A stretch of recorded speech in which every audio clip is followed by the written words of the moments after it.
சர்வ வல்லமையுள்ள தேவனுடைய நாமம் மகிமைப்படுவதாக. இந்த நன்னாளிலே நாம் இங்க கூடியிருக்கிறோம். இங்க வந்திருக்கக்கூடிய அருமையான சகோதர சகோதரிகளுக்காக நன்றி செலுத்துகிறோம். அது மாத்திரமல்லாமல் இந்த ஒலிபெருக்கியின் எல்லைக்குள் இருந்து இல்லங்களிலும் ஆங்காங்கு அமர்ந்து என்னுடைய சத்தத்தை கேட்கக்கூடிய உங்களையும் வரவேற்கிறேன். நாம் இங்கே கூடியிருப்பது வானத்தையும் பூமியையும் தம்முடைய வார்த்தையால் உண்டாக்கின இயேசு கிறிஸ்துவை குறித்தான நற்செய்தி. இன்னைக்கு உலகம் எங்கிலும் அநேக மக்கள், கோடிக்கணக்கான மக்கள் கிறிஸ்துமஸ் என்ற இந்த திருவிழா, இந்த நாளை கொண்டாடுகிறார்கள். ஆனால் அதனுடைய நோக்கம் என்ன? வரலாறை இரண்டாக பிரித்து கிறிஸ்துவுக்கு முன் என்றும் கிறிஸ்துவுக்கு பின் என்றும் வரலாறை இரண்டாக பிரித்தவர் கர்த்தராகிய இயேசு கிறிஸ்து. இயேசு கிறிஸ்து யார்? அவர் எதற்காக பரத்தை விட்டு இவ்வுலகத்துக்கு வந்தார்? அவர் இந்த உலகத்துக்கு வந்ததைத்தான் நாம் நினைவு கூறுகிறோம். எதற்காக அவர் வந்தார்? எருசலேமிலே, பெத்லகேமிலே அவருடைய வாழ்க்கை ஆரம்பமாகவில்லை. அவர் பரத்தில் இருந்தவர். ஏற்ற வேளையில கன்னிகையிடத்திலே அவர் பிறந்தார் என்று நாம பார்க்கிறோம். அவர் வந்ததனுடைய நோக்கம், சில குழந்தைகள் வாய்ப்பாடமாக சொன்னார்கள், இழந்து போனதை தேடவும் ரட்சிக்கவுமே மனுஷகுமாரன் வந்தார் என்கிற வசனம் இருக்கிறது. இழந்து போனவர்கள், காணாமல் போனவர்கள், அவர்கள் தாமாகவே தேவனிடத்தில் வர இயலாது என்கிற காரணத்தால் அவரை தேடி இந்த உலகத்தை படைத்த கர்த்தர் நம்மை தேடி வந்தார். நம்மை ஒவ்வொரு வழியும் தேடி வந்தார். அவர் எதற்காக வந்தார்? ஒரு மதத்தையோ சமயத்தையோ உருவாக்க அல்ல, ஆரம்பிக்க அல்ல. வேதம் சொல்லுகிறது, பாவிகளை ரட்சிக்க கிறிஸ்து இயேசு இந்த உலகத்திற்கு வந்தார். பாவிகளை ரட்சிக்க கிறிஸ்து இயேசு உலகத்துக்கு வந்தார் என்று வேதம் சொல்லுகிறது. லூக்கா எழுதின சுவிசேஷம் 2வது அதிகாரம் 10-11 நாம் இவ்விதமாக வாசிக்கிறோம். லூக்கா 2வது அதிகாரம் 10-11 இவ்விதமாக வாசிக்கிறோம். தேவதூதர் அவர்களை நோக்கி, பயப்படாதிருங்கள், இதோ எல்லா ஜனத்துக்கும் மிகுந்த சந்தோஷத்தை உண்டாக்கும் நற்செய்தியை உங்களுக்கு அறிவிக்கிறேன். இன்று கர்த்தராகிய கிறிஸ்து எனும் இரட்சகர் உங்களுக்கு தாவீதின் ஊரிலே பிறந்திருக்கிறார். ஆண்டவராகிய இயேசு கிறிஸ்து இந்த உலகத்தில் பிறந்த பொழுது இந்த நல்ல செய்தியை, நற்செய்தியை கர்த்தர் அறிவித்தது மேய்ப்பர்களுக்கு. எளியவர்கள், மேய்ப்பர்கள் அறிவித்தது தேவதூதர். என்ன சொன்னார்? அவர் முதலில் சொன்னது பயப்படாதிருங்கள் என்று சொன்னார்.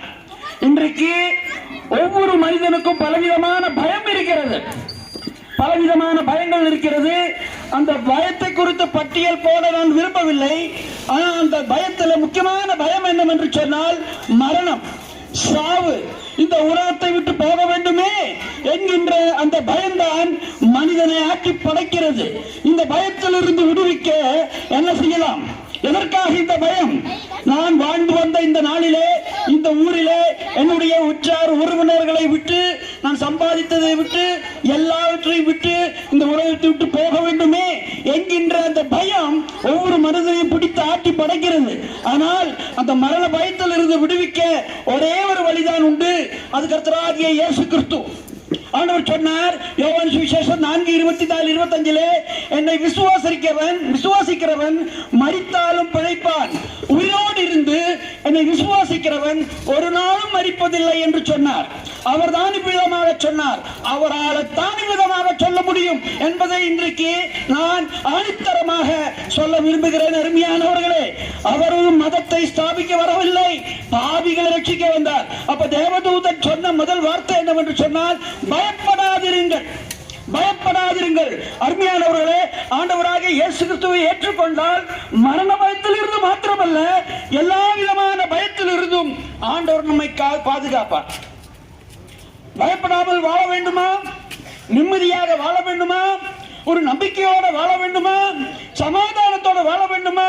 ஒரே ஒரு வழி, ஆண்டவராகிய இயேசு கிறிஸ்து யார் என்று அறிந்து அவரை நம்முடைய உள்ளத்தில் ஏற்றுக்கொள்வது. அவர் சொன்னார், யோவான் சுவிசேஷம் தான் 14:6 நானே வழியும் சத்தியமும் ஜீவனுமாயிருக்கிறேன், என்னாலே அன்றி ஒருவனும் பிதாவினிடத்தில் வரான். அவர் சொன்னார் அநேக வழிகளில் ஒரு வழி என்று சொல்லல. நானே வழியும் நானே சத்தியமும் நானே ஜீவனுமாயிருக்கிறேன், என்னாலே அன்றி ஒருவனும் பிதாவினிடத்தில் வரான். ஆண்டவர் அப்போ இயேசு கிறிஸ்து பிறந்த பொழுது தேவதூதன் சொன்ன வார்த்தை பயப்படாதீர்கள், பயப்படாதீர்கள். இதோ எல்லா ஜனத்துக்கும் மிகுந்த சந்தோஷம். சந்தோஷம் இல்லாத இன்னைக்கு சந்தோஷத்திற்காக நாம் எவ்வளவோ பிரயாசப்படுகிறோம், எவ்வளவோ முயற்சி பண்ணுகிறோம். ஆனால் நிரந்தரமான நிலை நிற்கக்கூடிய ஒரு உறுதியான சந்தோஷம் இன்னைக்கு யாருக்குமே இல்லை. நொடி பொழுதுல வந்து நொடி பொழுதுல மாய்ந்து போகிற மறந்து போகிற அந்த சந்தோஷத்தை நாம் அனுபவிக்கிறோம். ஆனால் நிலையான சந்தோஷம், உண்மையான சந்தோஷம், பணம் கொடுக்காமல் செலவு செய்யாமல் நாம் அந்த சந்தோஷத்தை அனுபவிக்க வேண்டும் என்று சொன்னால் அந்த சந்தோஷத்தை தரதன் கர்த்தராகிய இயேசு கிறிஸ்து உலகத்துக்கு வந்தார். ஏன் அந்த உண்மையான சந்தோஷம் இல்லை? ஏன் உண்மையான சந்தோஷம் இல்லை என்று சொன்னால் மனிதனுக்குள் பாவம் இருக்கிறது, மனிதனுக்குள் பாவம் இருக்கிறது. நாம் இந்த உலகத்தை படைத்த கர்த்தர் அவர் பரிசுத்தமானவர், தூய்மையானவர், பாவம் இல்லாதவர். அவர் பாவம் செய்யவில்லை, அவருக்குள் பாவம் இருக்கவில்லை, அவர் பாவம் அறியாதவராக இருந்தார். அவரிடத்துல யாருமே பாவத்தை குற்றச்சாட்ட யாராலும் முடியல. அவர் சவால் விட்டார், யாராவது என்னிடத்தில் பாவம் இருக்குதுன்னு சொல்லுங்கன்னு சொல்லி. ஆனா யாரும் முன்னே வந்து இவர் விதமாக பாவம் செய்தார் என்று சொல்லல. அவர் நம்மை ரட்சிக்க வல்லவராயிருக்கிறார். என்ன காரணம் என்று சொன்னால் அவர் பாவம் செய்யவில்லை, பாவம் செய்யாதவர். அவர் கல்யாணம் பண்ணல, அவங்க மனைவி இல்ல, பிள்ளைங்க இல்ல. அவர் பரத்தில் இருந்து இந்த உலகத்துக்கு வந்த தேவ மைந்தனாக அவர் இருக்கிறார். அப்ப இந்த சந்தோஷத்தை தர அவர் இந்த உலகத்துக்கு வந்தார். உங்களுக்கு உண்மையான சந்தோஷம் வேணுமா? முதலாவது மரணத்திலிருந்து, மரண பயத்திலிருந்து விடுவிக்க வேண்டுமா? இரண்டாவது உண்மையான மெய்யான சந்தோஷம். அது அந்த சந்தோஷமானது வறுமையிலும் நோயிலும் பிரச்சனைகளிலும் இருக்கும் பொழுதும் நம்மை விட்டு ஈடுபடாத, நம்மிலிருந்து யாரும் எடுத்துக்கொள்ள முடியாத அந்த சந்தோஷத்தை கர்த்தராகிய இயேசு கிறிஸ்து தருவார். இன்னைக்கு நம்ம சந்தோஷம் இருக்கும், நமக்கு ஆரோக்கியம் இருந்தா சந்தோஷம் இருக்கும், வங்கியில பணம் இருந்தா சந்தோஷம் இருக்கும், நல்ல வேலை இருந்தா சந்தோஷம் இருக்கும். ஆனா கர்த்தர் தருகிற சந்தோஷம் எந்த சூழ்நிலையிலும் நம்மை விட்டு எடுக்க முடியாது. எந்த சூழ்நிலையிலும் இந்த பிள்ளைகளை கொஞ்சம் கட்டுப்படுத்துங்க, யாராவது வாலண்டியர்ஸ் யாராவது பிள்ளைகளை கொஞ்சம் கட்டுப்படுத்துங்க. அப்ப அந்த சந்தோஷத்தை தரதான் கர்த்தராகிய இயேசு கிறிஸ்து இந்த உலகத்துக்கு வந்தார் என்று நாம் பார்க்கிறோம். அப்புறம் நாம பார்க்கிறோம் நற்செய்தி. இன்னைக்கு சொல்லக்கூடியது, இப்ப இங்க சொல்லக்கூடியது நற்செய்தி. நற்செய்தி என்ன? நல்ல செய்தி, நல்ல செய்தி. ஆமாங்க, இன்னைக்கு நாம தொலைக்காட்சியில பார்க்கிறோம், தினசரிகளில நான் பார்க்கிறோம். எங்கேயாவது நல்ல செய்தி இருக்கிறதா சொல்லுங்க? தொலைக்காட்சியில செய்தி இல்ல, நல்ல செய்தி இருக்கிறதா? இல்லைங்க. தொலைக்காட்சி வைத்தால் எல்லாம் நல்ல செய்தி அல்ல, துர்ச்செய்தி, கெட்ட செய்தி. ஆனா இங்க நல்ல செய்தி. என்ன நல்ல செய்தி தெரியுமா? இன்னைக்கு பாவம் செய்கிறோம் என்கின்ற அறிவு எல்லாருக்கும் இருக்கிறது. ஏன்னு சொன்னா நமக்குள்ள மனசாட்சி என்று ஒன்று இருக்கிறது. அந்த மனசாட்சி சொல்லுகிறது நீ பாவம் செய்கிறாய். யாரிடத்துல சொல்லனாலும் பரவாயில்ல, யாரு பார்க்கலனாலும் பரவாயில்ல. கணவனுக்கு தெரியாமல் மனைவி, மனைவிக்கு தெரியாமல் கணவன், பெற்றோர்களுக்கு தெரியாமல் பிள்ளைகள், பிள்ளைகளுக்கு தெரியாமல் பெற்றோர்கள் இவ்விதமாக பாவத்தில் வாழ்கிறார்கள். ஆனால் குற்ற மனசாட்சி உள்ளவர்களாக அவர்கள் வாழ்கிறார்கள். ஆனால் அந்த குற்ற மனசாட்சியில் இருந்து தப்பித்துக் கொள்ள அவர்களால் முடியவில்லை. ஏன்னா தேவன் பரிசுத்தமானவர், தூய்மையானவர். அப்போ இது நல்ல செய்தி என்ன? இந்த பாவ மன்னிப்புக்காக மலைகள் ஏறுகிறார்கள், நடைப்பயணம் பண்ணுகிறார்கள், உருளுகிறார்கள், நெருப்பிலே நடக்கிறார்கள், அநேக விதமான செயல்களை செய்தும் முடிவிலே கடைசியிலே நிம்மதி இல்லை. பாவம் மன்னிக்கப்பட்டது என்கின்ற உறுதி இல்லாமல் தொடர்ந்து அதையே செய்து கொண்டிருக்கிறார்கள். ஆனால் ஆண்டவராகிய இயேசு கிறிஸ்து இந்த உலகத்துக்கு வந்து சிலுவையில மரித்து ரத்தம் சிந்தி அடக்கம் பண்ணப்பட்டு மூன்றாவது நாள் உயிர்த்தெழுந்து இன்றைக்கு உயிரோடு இருக்கிறார். அவரை விசுவாசிக்கிறவர்களுக்கு பாவ மன்னிப்பு. உன்னுடைய பாவத்திற்காக நீ எதையும் செய்ய வேண்டாம், நீ எங்கேயும் போக வேண்டாம். உன்னுடைய உடம்பை நீ துன்புறுத்த வேண்டாம், எதுவுமே குத்த வேண்டாம், எதுவும் இழுக்க வேண்டாம், நெருப்பில் நடக்க வேண்டாம், மலையை ஏற வேண்டாம், நடப்பயணம் பண்ண வேண்டாம், இலவசமாக யோவான் சுவிசேஷம் 1:12 சொல்லுகிறது, அவரை விசுவாசித்து அவருடைய நாமத்தில் ஏற்றுக்கொண்டவர்கள் எத்தனை பேர்களோ, 12 அந்த அவருடைய நாமத்தின் மேல் விசுவாசம் உள்ளவர்களாய் அவரை ஏற்றுக்கொண்டவர்கள் எத்தனை பேர்களோ அத்தனை பேர்களும் தேவனுடைய பிள்ளைகளாகும்படி அவர்களுக்கு அதிகாரம் கொடுத்தார். என்னங்க நல்ல செய்தி, நல்ல செய்தி. அந்த தூதன் சொன்னான் எல்லாருக்கும் நல்ல செய்தி. அப்படி என்னங்க எல்லாருக்கும். இன்னைக்கு நம்மை அழிக்க நினைக்கிற பிசாசு, யோவான் 10:10 சொல்லுது, திருடன் திருடவும் கொல்லவும் அழிக்கவும் வருகிறானே அன்றி வேறொன்றுக்கும் வரான், ஆனால் நானும் அவர்களுக்கு நித்திய ஜீவன் உண்டாகும்படி நான் வந்தேன் என்று ஆண்டவர் சொல்லுகிறார். அப்ப பிசாசு என்ன செய்து தெரியுங்களா? இது ஒரு கிறிஸ்துவ மதம், இது ஒரு கிறிஸ்துவ மதம். அது மாத்திரமல்லாமல் கிறிஸ்துவர்கள் என்று சொல்லக்கூடிய வாழ்க்கையை எடுத்துக்காட்டி இது நம்மை போலதான், இதில் எந்த மாற்றமும் இல்லை என்றெல்லாம் சொல்லி ஏமாற்றுகிறான் பிசாசு ஏமாத்துகிறான். ஆனால் தேவதூதன் சொல்லுகிறார், அவரை விசுவாசிக்கிறவர்களுக்கு நித்திய ஜீவன் உண்டு. அதான் நல்ல செய்தி. நல்ல செய்தி என்னன்னு சொன்னா, பாவ மன்னிப்புக்காக பரலோகத்தில் இருந்து வானத்தையும் பூமியை படைத்த தேவன் இந்த உலகத்தில் ஒரு குழந்தையாக அவதரித்தார். அவர் யார்? மாட்டு கொட்டகையில் அவருடைய வாழ்க்கை ஆரம்பமானதா? இயேசு கிறிஸ்துவுடைய வாழ்க்கை 2000 ஆண்டுகளுக்கு முன்னதாக ஆரம்பமானதல்ல. அவர் ஆதியில இருந்தவர், ஆதியில வார்த்தையாக இருந்தவர். நம்மை எல்லாம் உண்டாக்குவதற்கு முன்னமே, நான் பார்க்கிற இந்த இயற்கை எல்லாம் உருவாக்குவதற்கு முன்னமே ஆதியில இருந்தவர். அவர் சமயம் வந்த பொழுது, வேலை வந்த பொழுது ஒரு குழந்தையாக இந்த உலகத்துக்கு வந்தார். அவர் நம்முடைய எல்லாருடைய பாவங்களையும், யாருடைய பாவங்கள்? கிறிஸ்துவருடைய பாவத்தையா, இஸ்லாமியருடைய பாவத்தையா, இந்துக்களுடைய பாவம் இல்லைங்க, அதெல்லாம் நாம உண்டாக்குறது. ஆனா ஆண்டவர் உலக ரட்சகர் இயேசு கிறிஸ்து உலக ரட்சகர். அவரை பார்த்து யோவான் ஸ்நானி என்கின்ற சீடன் சொன்னான், இதோ வருகிறார், உலகத்தின் பாவத்தை சுமந்திருக்கும் தேவ ஆட்டுக்குட்டி என்று சொன்னார். கிறிஸ்துவருடைய பாவத்தை அல்ல, உலகத்தின் பாவத்தை சுமந்திருக்கும் தேவ ஆட்டுக்குட்டி.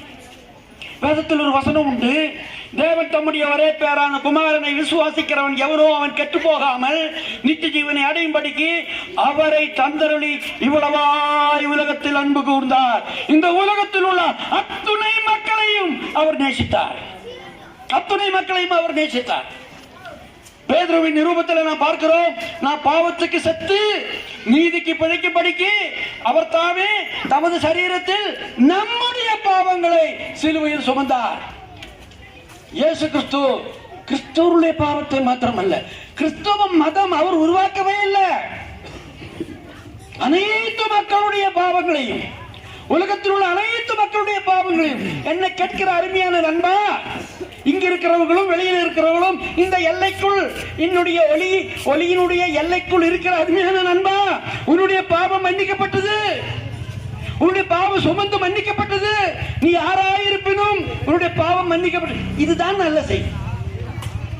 பணம் கொடுக்காமல், நடைப்பயணம் பண்ணாமல், உடலை துன்புறுத்தாமல் பாவம் இலவசமாக மன்னிக்கப்படுகிறது. இதுதான் நல்ல செய்தி, இதுதான் நற்செய்தி, இதுதான் சுவிசேஷம். இன்னைக்கு நீங்க கேட்கிறீங்க, அருமையானவர்களே, பாவத்தை குறித்து உங்களுக்கு கவலை உண்டா? வேலை சொல்லுது, பாவத்தின் சம்பளம் அது மரணம்.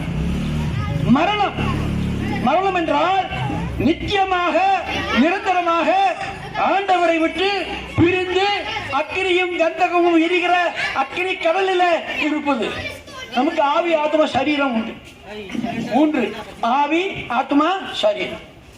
இந்த சரீரத்தை பேணி காப்பதற்காக, இந்த சரீரத்தை அழகாக வைப்பதற்காக, இந்த சரீரத்தை ஆரோக்கியத்தோடு வைப்பதற்காக எவ்வளவு லட்சத்தை நாம செலவு செய்கிறோம், எவ்வளவு பணத்தை செலவு செய்கிறோம் இல்லைங்களா? இவ்வளவு செய்தா கூட ஒரு சில நேரங்களில் நம்மளால காப்பாற்ற முடியாது. இந்த சரீரங்க மண்ணிலிருந்து எடுத்த மண்ணை பிசைந்து மனிதனை படைத்தவர். மண்ணை பிசைந்து மனிதனை படைத்தார். அவருடைய நாசியில ஜீவ சுவாசத்தை ஊதினார். அப்ப இந்த மண்ணில் இருந்து எடுக்கப்பட்ட இந்த சரீரம் எங்க போகும்? மண்ணுக்கு போகும். ஆனா உள்ள இருக்கிற ஆவி அது அழியாதது. அந்த ஆவி போகக்கூடிய இடம் ரெண்டு இடம். ஒன்று ஆண்டவர் இருக்கக்கூடிய இடம், இன்னொன்னு பிசாசுக்காகவும் அவனுடைய தூதர்களுக்காகவும் ஆயத்தப்பட்டு இருக்கிற நித்திய நெருப்பு. இதுக்காக ஆண்டவர் அப்புறம் என்ன சொல்றாரு? இன்று அவர் யாருங்க? இயேசு கிறிஸ்து பிறப்பதற்கு முன்னதாகவே, இயேசு என்கின்ற பெயர் அவருக்கு சூட்டுவதற்கு முன்னதாகவே அவர் யாராக இருந்தார்? அவர் கர்த்தராக இருந்தார். அவர் கர்த்தராக இருந்தார். தூதன் என்ன சொன்னார் பாருங்க. அந்த மேய்ப்பர்களுக்கு தூதன் சொன்னது என்ன? இன்று கர்த்தராகிய கிறிஸ்து என்னும் இரட்சகர், கர்த்தராகிய கிறிஸ்து என்னும் இரட்சகர், ஆண்டவராகிய இயேசு கிறிஸ்து ஒருவரே கர்த்தர். கர்த்தர் என்றால் என்ன? இதுக்கெல்லாம் சொந்தக்காரர், இந்த பூமிக்கெல்லாம் சொந்தக்காரர், இந்த வானத்தையும் பூமியையும் படைத்தவர், நம்மை ஆளக்கூடியவர், அவர்தான் கர்த்தர். அவர் கர்த்தர். உங்களுக்கு தெரியுமா? மத்தேயு எழுதின சுவிசேஷம் 2வது அதிகாரம் 5வது வசனத்தில் பார்க்கிறோம், யூதர்களுடைய ராஜாவாக பிறந்தவர் எங்கே பிறந்தார் என்று 2000 ஆண்டுகளுக்கு முன்னதாக இயேசு கிறிஸ்து பிறந்த பொழுது அவரை பார்ப்பதற்காக கிழக்கில் இருந்து வந்த ஜோசியர்கள் தேடினார்கள். அவர் என்னன்னு கேட்டாங்க? ஒரு குழந்தை பிறந்திருக்குது, அந்த குழந்தைய பார்க்கணும்னு சொல்லல. அவங்க என்ன கேட்டாங்க தெரியுங்களா? யூதர்களுடைய ராஜாவாக பிறந்தவர் எங்கே எங்கே பிறந்திருக்கிறார் என்று ஏரோது ராஜாவுடைய அரண்மனைக்கு சென்று விசாரித்தார்கள். இயேசு கிறிஸ்து பிறக்கும் பொழுது யாருங்க? அரசர், ராஜா. ராஜாவாக பிறந்தவர் இந்த உலகத்தில் அவர் ஒருவர் மட்டுமே. வேற யாருமே ராஜாவாக பிறக்க மாட்டார். ராஜாவுக்கு பிறக்கிற குழந்தை யாருங்க? பிரபு, ராஜகுமாரன். ஆனா இயேசு கிறிஸ்து ராஜகுமாரன் அல்ல, ராஜா. ராஜாவாக பிறந்தவர் இயேசு கிறிஸ்து ஒருவரே. புருஷனுடைய மனிதனுடைய உதவி இல்லாமல் பிறந்தவர் இயேசு கிறிஸ்து ஒருவரே. பாவம் இல்லாமல் பிறந்தவர் இயேசு கிறிஸ்து ஒருவரே. முன் அறிவித்தபடி பிறந்தவர் இயேசு கிறிஸ்து ஒருவரே. அநேக சிறப்புகள் ஆண்டவராகிய இயேசு கிறிஸ்துவுக்கு உண்டு. அப்போ இங்க நான் பார்க்கிறோம், இது கர்த்தர், கர்த்தராகிய கிறிஸ்து, கர்த்தர், கர்த்தர், கர்த்தர் நம்மை ஆளக்கூடியவர். இன்றைக்கு அவரை விசுவாசிக்கிறவருடைய இருதயத்தில் அவர் ராஜாவாக கர்த்தராக ஆட்சி செய்கிறார். அவருடைய வாழ்க்கை வித்தியாசமானதாக இருக்கும். அவருடைய வாழ்க்கை வித்தியாசமானதாக இருக்கும். அருமையானவர்களே, என்னை கேட்கிற நண்பர்களே, சகோதரிகளே, சகோதரர்களே, நான் உங்களை கெஞ்சி கேட்டுக்கொள்கிறேன். சர்ச்சுக்கு போவது மிக நல்லது. கழுத்தில் சிலுவை போடுவது மிக நல்லது. இது கிறிஸ்துவ பெயர் சூட்டுவது மிக நல்லது. ஆனா பரலோகம் போவதற்கு அது போதாது. ஏமாந்து போகாதீங்க.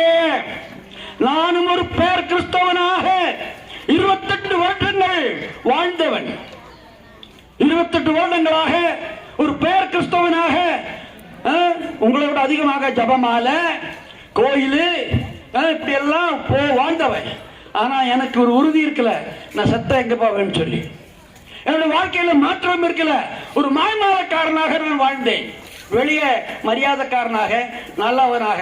ஆனா உள்ளத்துல நான் எப்படிப்பட்டவன் எனக்கு தெரியும். ஆனா எனக்கு 28 வயது இருக்கும் பொழுது இதே போல நற்செய்தியை நான் கேட்டேன். நான் யார் என்று உணர்ந்தேன். இயேசு கிறிஸ்து எனக்காக என்ன செய்தார் என்பதை விசுவாசித்தேன். நான் மறுபடியும் பிறந்தேன். என்னுடைய வாழ்க்கை மாறிற்று. நான் பெரிய பணக்காரன் ஆகலைங்க, ஆனா என்னுடைய வாழ்க்கை மாறிற்று. எனக்கு சந்தோஷம் இருக்கிறது, நிம்மதி இருக்கிறது, சமாதானம் இருக்கிறது. நான் எங்கே போகிறேன் என்கின்ற அறிவு எனக்கு இருக்கிறது. வேதம் சொல்லுகிறது, ஒரே தரம் மரிப்பதும் அதற்கு பிறகு நியாயத்தீர்ப்பும் மனுஷனுக்கு நியமிக்கப்பட்டிருக்கிறது. அருமையானவர்களே, மரணத்துக்கு பிறகு நாம் செய்கிற ஸ்லாகிங்கள், சம்பிரதாயங்கள், சடங்காச்சாரங்கள், கருமாதிகள், இதனால யாரும் பரலோகம் போக முடியாது. இப்பொழுது உயிரோடு இருக்கும் பொழுதே ஆண்டவராகிய இயேசு கிறிஸ்துவை, ஆண்டவரே நான் பாவியா இருக்கிறேன், என்னுடைய பாவத்திற்காக நீர் இந்த உலகத்துக்கு வந்தீர், என்னுடைய பாவத்தை சுமந்து தீர்த்தி உம்முடைய பரிசுத்தமான ரத்தத்தை சித்திரீர், பாவியாகி என்னை ஏற்றுக்கொள்ளும் ஐயா, பாவியாகி என் மேல் இரக்கமாயிரும் ஐயா என்று ஒரு சின்ன ஜெபம் உங்களுடைய உள்ளத்தில் இருந்து வந்துருச்சுன்னா என்ன ஆகும்? பாவங்கள் மன்னிக்கப்படும். அருமையானவர்களே, இதை நீங்கள் நிராகரித்தால் ஒரு நாளைக்கு நாம் ஆண்டவருக்கு முன்னாடி நிற்கிறோம். இங்க நாம் என்ன வேணாலும் சொல்லலாம், இங்க என்ன வேணாலும் செய்யலாம். ஆனால் ஆண்டவருக்கு மறைவான காரியம் ஒன்றுமில்லை என்று வேதம் சொல்லுகிறது. அவருடைய பார்வைக்கு முன்னதாக எல்லாம் மலர்ந்தும் நிர்வாணமுமாயிருக்கிறது. அவருக்கே நாம் கணக்கு ஒப்புவிக்க வேண்டும் என்று வேதம் சொல்லுகிறது. நம்முடைய வாழ்க்கையை குறித்து ஒரு நாளைக்கு கணக்கு கொடுக்க வேண்டும். ஆனால் இன்றைக்கு ஆண்டவரே, என்னுடைய பாவத்தை மன்னியும், நான் பாவியா இருக்கிறேன், என்னுடைய பாவத்தை மன்னியும் என்று சொன்னால் அவர் நம்முடைய பாவங்களை மன்னித்து நம்மை அவருடைய பிள்ளைகளாக மாற்றுவார். கிறிஸ்து கிறிஸ்து கிறிஸ்து என்றால் என்ன? மேசியா. மேசியா மேசியா வருவார் என்கிற நம்பிக்கை யூதர்களுக்கு இருந்தது. மேசியா எதுக்காக வருவார்? மேசியா வந்தார், அவர் வாழ்ந்தார், பாவம் இல்லாதவராக வாழ்ந்தார், சிலுவையில மரித்தார், உயிர் தெழுந்தார், உயிரோடு இருக்கிறார். ஒன்று தெரியுமா உங்களுக்கு? இயேசு கிறிஸ்து அவருடைய கல்லறை இன்னைக்கு மூடப்படல. எப்படி இருக்கு அவருடைய கல்லறை? திறந்திருக்கிறது. அந்த இடத்துல இப்படி எழுதப்பட்டிருக்கிறது, அவர் இங்கு இல்லை, அவர் உயிர் தெழுந்தார். உயிர் தெழுந்தார், உயிர் தெழுந்தாரே இயேசு என்கின்ற பாடல் இருக்கிறது. அவர் உயிர் தெழுந்தார், அவர் ஜீவனோடு உள்ளவர், நம்முடைய உள்ளத்தில் வருகிறவர், நம்மோடு பேசுகிறவர், நாம் ஜெபிக்கும் போது அதை கேட்கிறவர், ஜெபத்துக்கு பதில் தருகிறவர், அவர் மட்டுமே உயிருள்ள தேவன். இயேசு கிறிஸ்து ஒருவரே உயிருள்ள தேவன். எத்தனையோ கல்லறைகள் இருக்கிறது, எல்லா நாடுகளிலும் உண்டு. அந்த கல்லறைகள் எல்லாம் மூடப்பட்டிருக்கிறது. வல்லரசுகள், உலகத்தின் அதிபதிகள், சக்கரவர்த்திகள், அரசர்கள், அதிகாரிகள், பிரதமர், அரசியல் தலைவர்கள், அவருடைய கல்லறைகள் எல்லாம் மூடப்பட்டு இருக்கிறது. ஆனால் ஆண்டவராகிய இயேசு கிறிஸ்துவினுடைய கல்லறை திறந்திருக்கிறது. மரணம் அவரை பிடித்து வைக்க முடியவில்லை, ஏனென்றால் அவர் தெய்வம். அவர் சொன்னார், நான் மறுபடியும் வருவேன். இப்படி ஆணித்தரமாக உறுதியாக வாக்குறுதி கொடுத்து போனவர் யாருங்க? ஆண்டவராகிய இயேசு கிறிஸ்து. அவர் சொன்னார், நான் மறுபடியும் வருவேன், நான் மறுபடியும் வருவேன். யாரை அழைத்து கொண்டு போக? அவரை இருதயத்திலே இரட்சகராக, மீட்பராக, கர்த்தராக, தெய்வமாக உள்ளத்தில் ஏற்றுக்கொண்டு மறுபடியும் பிறந்தவர்களாக வாழ்கிறவர்களை அழைத்துக் கொண்டு போக. வேதம் சொல்லுகிறது, கிறிஸ்துவுக்குள் மரித்தவர்கள் முதலில் எழுந்திருப்பார்கள். அருமையானவர்களே, கிறிஸ்தவனாக மரித்தவர்கள் அல்ல, கிறிஸ்துவ பெயருடையவர்கள் மரித்தவர்கள் அல்ல, கிறிஸ்துவுக்குள் மரித்தவர்களை அவர் முதல்ல உயிர்த்தெழச் செய்வார். வித்தியாசம் இருக்கு. கிறிஸ்துவனாக வாழ்வதும் கிறிஸ்துவுக்குள் வாழ்வதற்கும் வித்தியாசம் உண்டு. கிறிஸ்துவனாக யார் வேணாலும் வாழலாம் பேர் வச்சு, ஆனா கிறிஸ்துவுக்குள் வாழணும்னு சொன்னா மறுபடியும் பிறக்கணும். நம்முடைய ஆத்மா மறுபடியும் பிறக்கணும். அப்படி பிறந்து கிறிஸ்துவனாக வாழ்ந்து கிறிஸ்துவுக்குள் வாழ்ந்து மரித்தவர்களுக்கு என்ன உண்டு? உயிர் தெழுதல் உண்டு. விசுவாசிக்கிறீங்களா? ஆண்டவர் சொன்னார், நீ விசுவாசித்தால் தேவனுடைய மகிமையை காண்பாய். அப்போ கிறிஸ்துவுக்குள் மரித்தவர்களுக்கு என்ன உண்டு? உயிர் தெழுதல். அதாங்க நாங்க சந்தோஷமா இருக்கிறோம். ஏன் பயம் இல்ல? ஏன் சந்தோஷமா இருக்கிறோம்னு சொன்னா, நான் இன்னைக்கு மரித்தா கூட ஆண்டவர் வரும் பொழுது உயிர் தெழுதல். அப்புறம் உயிரோடு இருக்கிறவர்கள் மறுரூபம் அடைவார்கள். உயிரோடு இருக்கிறவர்கள் மறுரூபம் அடைவார். இப்ப ஆண்டவர் வந்துருச்சுன்னா, நானும் என்னை போல் கிறிஸ்துவை ஏற்றுக்கொண்டவர்களும் நொடி பொழுதில இமை பொழுதில மறுரூபமாவார்கள், எடுத்துக்கொள்ளப்படுவார் லோகத்துக்கு. இது நம்புறீங்களா? ஆனா ரட்சிக்கப்படாதவர்கள், மறுபடியும் பிறவாதவர்கள், பாவத்திலே வாழ்கிறவர்கள், அவர்களுக்கு என்ன இல்லை? இந்த உயிர்த்தெழுதல் இல்லை.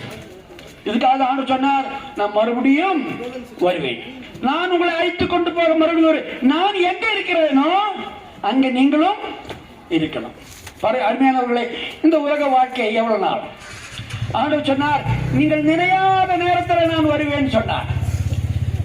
நீங்கள் எதிர்பாராத சமயத்தில் நான் வருவேன் சொன்னார். ஆயத்தமாக இருப்பவர்களை அவர் அழைத்துக் கொண்டு போவார். அருமையானவர்களே, இந்த உலகத்தில் நாம் எவ்வளவு நாள் வாழப்போறோம்? எவ்வளவு நாள் வாழப்போறோம்? நாளை நமதே என்று சொல்ல முடியுமா? சொல்ல முடியுமா? நாளை நமதேன்னு படம் இருக்கு, நாளை நமதேன்னு பாடல் இருக்கு, ஆனா நாளை நமதே என்று சொல்ல முடியுமா? இன்னைக்கு காலையில் எழுந்து இந்த மாலை வரையிலும் எத்தனை பேர் மாண்டு போனார்கள்? எத்தனை பேர் மாண்டு போனார்கள்? நீங்க தினசரி படிக்கிறீங்கல்ல, செய்தி கேட்கிறீங்கல்ல, இந்த வாழ்க்கை நிலையானது அல்ல. அப்போ நாம் வாழும் பொழுது ஒரு உறுதியோடு நம்பிக்கையோடு வாழ வேண்டும். ஆண்டவராய் இயேசு கிறிஸ்து இந்த உலகத்துக்கு வந்து நம்முடைய எல்லாருடைய பாவங்களை சுமந்து தீர்த்தார். அப்ப அவர் கிறிஸ்துவா இருக்கிறார், அவர் கர்த்தரா இருக்கிறார், அவர் இரட்சகரா இருக்கிறார். இரட்சகர் என்றால் என்ன? மீட்பர் என்றால் என்ன? இழந்து போனது என்று சொன்ன என்ன? லூக்கா 19:10 நாம் கேட்டோம் இல்லையா? இழந்து போனதை தேடவும் ரட்சிக்கவுமே மனுஷகுமாரன் வந்தார். பாருங்க, எவ்வளவு தெளிவா இருக்கு, அங்க எவ்வளவு தெளிவா இருக்கு. அவர் எதுக்காக வந்தார்? இன்னைக்கு அந்த நாளை கொண்டாடுகிறாங்களே, எதுக்காக வந்தாருங்கிறது தெரியுமா? இழந்து போனதை. ஏன் இழந்து? பாருங்க, ஆண்டவர் வானத்தையும் பூமியையும் அதில் உள்ள எல்லா சராசரங்களையும் உருவாக்கி ஆதாமையும் பேபாலையும் சிருஷ்டித்து அவனிடத்தில் ஒப்படைத்து, நீ இதை ஆண்டுக்கொள், இதை நீ ஆண்டுக்கொள், உனக்கு சொந்தம் இது என்று சொன்னார். ஆண்டவரோடு நெருக்கமாக இருந்தார், ஆண்டவரோடு உருவாடி கொண்டிருந்தார். ஆனால் நம்மை தோற்கடிக்கிற, நம்மை எதிர்க்கிற நம்முடைய சத்ருவாகிய பிசாசு அவரை வஞ்சித்து ஏமாற்றி ஆண்டவரிடத்திலிருந்து பிரித்து போட்டார். ஆண்டவரிடத்தில் அவன் இழந்து போனான், ஆண்டவரிடத்திலிருந்து தூர போனான், ஆவிக்குரிய நிலைமையில் அவன் செத்து போனான். வேதம் சொல்லுகிறது, அக்கிரமங்களினாலும் பாவங்களினாலும் மரித்தவர்களாய் இருந்தீர்கள் என்று சொல்லி. அதனால இழந்து போனவனுக்குள்ள என்ன இல்ல? ஜீவன் இல்ல. வேதம் சொல்லுகிறது, அவருக்குள் ஜீவன் இருந்தது, அந்த ஜீவன் மனுஷருக்கு ஒளியாயிருந்தது. இயேசு கிறிஸ்துவை பற்றி சொல்லும் பொழுது அவருக்குள்ள என்ன இருக்கு? ஜீவன் இருந்தது, அந்த ஜீவன் மனுஷருக்கு ஒளியாயிருந்தது. அப்போ இன்னைக்கு இந்த இயேசு கிறிஸ்துவை விசுவாசியாதவர்கள் யாரா இருந்தாலும் சரி, அவர்களுக்குள்ள என்ன இல்லை? இந்த ஜீவன் இல்லை, இந்த ஜீவன் இல்லை. ஆகவே இந்த ஜீவன் கொடுப்பதற்காகவே அவர் வந்தார், இந்த ஜீவன் கொடுப்பதற்காகவே அவர் வந்தார்.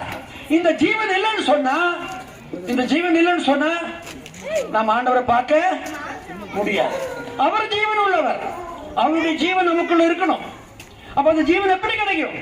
நாம் அவரை விசுவாசிக்கும் பொழுது, ஏற்றுக்கொள்ளும் பொழுது. அப்ப அவர் சொல்லி மீட்பராக இருக்கிறார், இரட்சகராக இருக்கிறார். இன்னைக்கு ரட்சிக்கப்படாதவர்கள், ஆண்டவரை ஏற்றுக்கொள்ளாதவர்கள் யாருடைய பிள்ளைகளாக இருக்கிறது வேதம் சொல்லுகிறது. நான் அதற்கு சொல்ல விரும்பல, ஆனா யாருடைய கட்டுப்பாட்டுக்குள் இருக்கிறது என்று சொல்லுகிறேன். அது பிசாசனுடைய கட்டுப்பாட்டுக்குள் இருக்கிறது. அவன் சொல்லுகிற வண்ணமாக அவர்கள் வாழ்கிறார்கள். என் பாவம் பெருகுது, என் பாவம் பெருகுது. காவல் நிலையங்களிலே எத்தனை கேசுகள், கோர்ட்டில் எவ்வளவு கேசுகள். ஏன் பாவம் அதிகரித்து வருகிறது? ஏனென்று சொன்னால் இன்றைக்கு அவனை மனிதனை வழி நடத்துகிறது பிசாசுங்க.